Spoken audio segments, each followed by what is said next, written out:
The next property we're going to discuss in our cameras is the rendering path property. Now if you click on this, you'll see 4 separate options.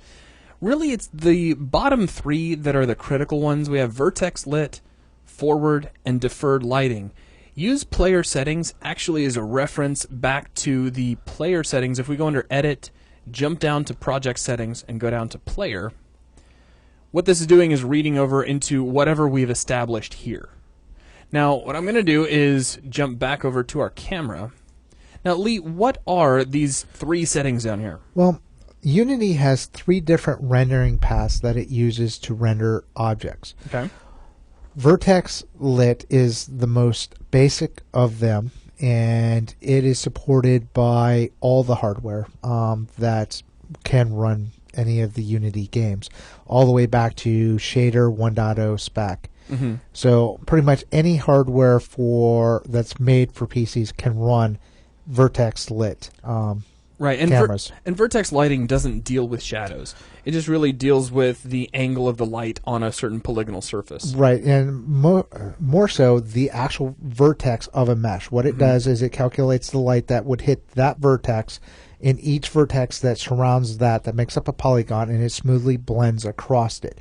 So vertex lit is the most basic of all of the rendering methods, and it's also the most widely supported. Vertex lit works with the older iPhones and the Android and various other ones. Gotcha. Forward lighting is a little bit more advanced. It requires shader model 2.0. It works with the newer iPhones and supports OpenGL ES 2.0 spec. Right, and in that rendering path, all objects are going to be rendered in order on top of one another along with their lighting. Right.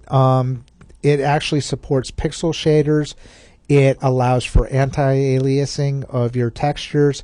It also supports semi-transparent objects, where vertex lit doesn't really support it, and deferred lighting also doesn't support anti-aliasing or semi-transparent shaders. Gotcha. Deferred lighting is the newest of the technologies. It's a pro-only feature, and it is not supported on any of the mobile devices.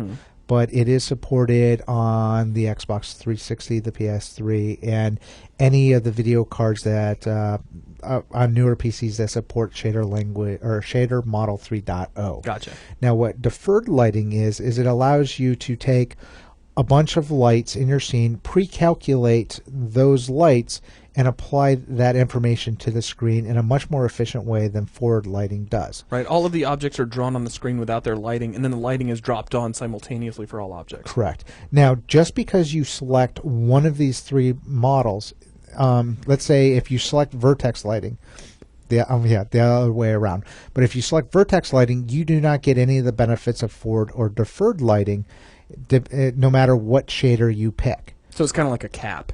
Correct. If you pick forward lighting, forward rendering path, if your shaders use forward rendering and the engine determines that it can draw something with forward rendering, it will.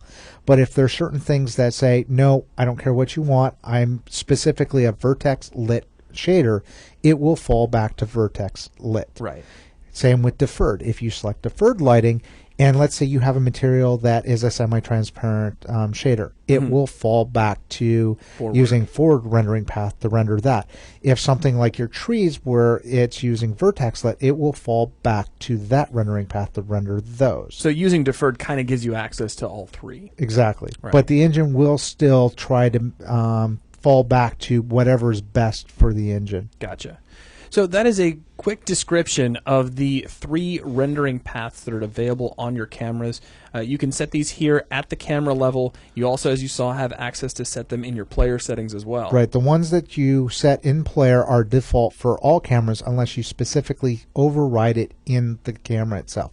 If you override it in the camera will try to use that one over what's in the player settings. Right.